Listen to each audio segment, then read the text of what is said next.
जय श्री महाकाल। आप सभी का स्वागत है हमारे YouTube चैनल में। तो चैनल को सब्सक्राइब नहीं किया है तो चैनल को सब्सक्राइब करिए फटाफट से, और बगल में बेल आइकॉन है उसे दबा दीजिए ताकि हमारी कोई भी वीडियो आए आप उसे देख सकते हैं और बिना विलंब किए हुए देख सकते हैं। तो हमारे चैनल को सब्सक्राइब करिए।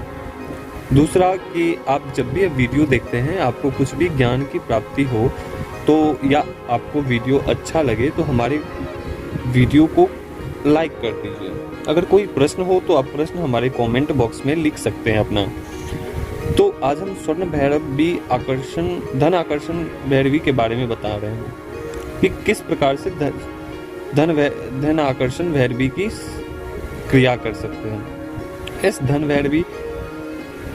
आकर्षण भैरवी की क्रिया बहुत ही उच्च कोटि की है, जिनके आवक शून्य के बराबर है, शून्य के बराबर, जिनकी धन की आवक शून्य के बराबर है, या जिनको बहुत अधिक धन मतलब कि कर्जा हो गया है बहुत अधिक, तो उनके लिए ये उपयुक्त है। दूसरा कि बहुत सारे शत्रु आपके पीछे लगे हुए हैं तो धन आकर्षण भैरवी उपयुक्त होता है। जिस प्रकार से स्वर्ण आकर्षण भैरवी होता है उसी का ही सौम्य रूप है धन आकर्षण भैरवी,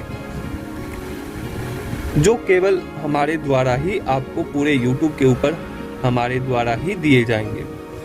तो इसकी आप साधना भी हमारे द्वारा कर सकते हो और इसकी आप ट्रांसफर भी ले सकते हो। ये शक्ति आपको धन लाके नहीं देगी, ये शक्ति धन लाके नहीं देगी, लेकिन धन की कोई कमी नहीं होने देगी। आपको किसी भी चीज की आवश्यकता नहीं होगी इसमें। अब जब भी आपको धन की आवश्यकता होगी, वो स्वयं ही आपको किसी न किसी तरीके से वो धन की पूर्ण कर देते हैं। आपकी जो भी धन की अभिलाषा है वो पूर्ण कर देते हैं तुरंत के तुरंत।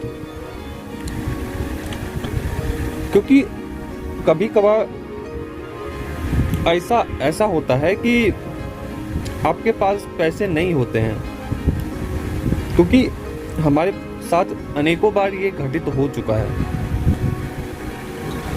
तो मैं इस तरीके का शक्ति बता रहा हूँ कि धन की किसी भी प्रकार की कोई दिक्कत नहीं होगी इसके द्वारा।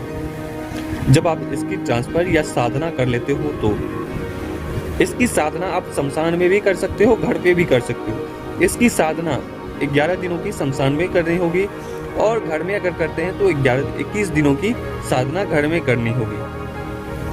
अगर आप ट्रांसफर लेते हो तो ट्रांसफर आप ले सकते हैं। इनके द्वारा शत्रु किसी का भी वशीकरण कर सकते हैं।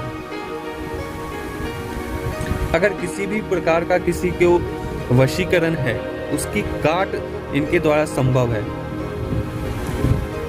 क्योंकि ये भैरवी है। भैरवी इतनी शक्तिशाली होती है कि बहुत ही अद्भुत तरीके से ये अपना कार्य करती है, और जिस भी कार्य में लगा दिया जाए भैरवी करके ही आती है।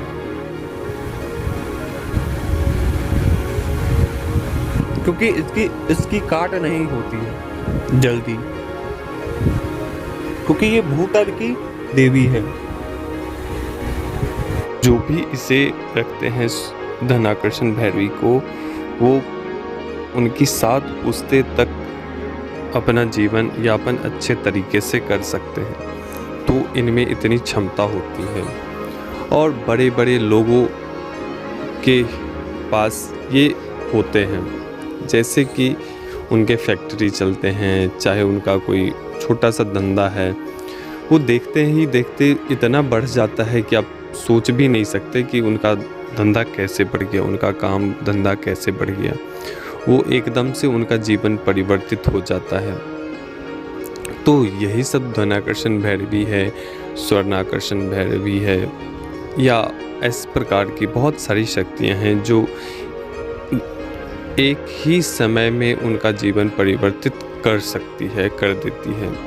लेकिन उतना योग्य भी होना चाहिए साधक तो उनका जीवन 100% परिवर्तित होगा ही होगा। और आपका ईमान सच्चा होना चाहिए और आपका विश्वास भी पूर्ण होना चाहिए। अगर आप विश्वास किसी के ऊपर नहीं करते हो तो वो भी अपना विश्वास छोड़ देती है, चाहे कोई शक्ति हो, भगवान हो, कोई भी ऊर्जा हो। ठीक है, तो ये सब जो भी ये भैरवी की रखते हैं, उनके घर में कभी भी क्लेश नहीं होता है, रोग नहीं होता है। उनका दिन प्रतिदिन दिन दुगना रात चौगुना होना शुरू हो जाता है। और जब भी जो भी आप ये रखते हैं अपने पास या अपने घर में उनकी स्थापना करते हैं, वो कभी भी दुख से पीड़ित नहीं होता है, कभी भी उसको दुख छुएगा भी नहीं, चाहे ग्रह गोचर के संबंधित हो, चाहे वो किसी भी प्रकार की से संबंधित हो परेशानी, तो सभी चीज़ों में ये कार्य करेंगे। आपके अन्य और भी कार्य करते हैं, शत्रु वशीकरण, उच्चाटन, किसी के अगर आपके घर में किसी के ऊपर नकारात्मकता है या आपके परिचित के ऊपर नकारात्मकता है तो उनका भी ये सॉल्व कर सकते हैं। ये अपनी ऊर्जा हमेशा बढ़ाते रहते हैं। ध्यान रहे कि इनकी जो भी भोग होते हैं वो जो भी जिस समय में बताया जाए उसी समय में आपको देना होता है। अगर आप नहीं देते हो तो आपकी परेशानी ये बढ़ा देते हैं। इस बात का ख्याल रखना होता है इसमें कि आपकी जो भी भोग की जो नियमित उनको भोग देना है। अगर आप भोग नहीं देते हो तो वहीं से आपका काम धंधा खराब होना शुरू हो जाता है, स्थिति परिस्थिति बदलना शुरू हो जाता है। तो ये अति आवश्यक है, जो जिसका भोग है वो उनका देना होगा, जो अंश होता है। तो आप करिए इस साधन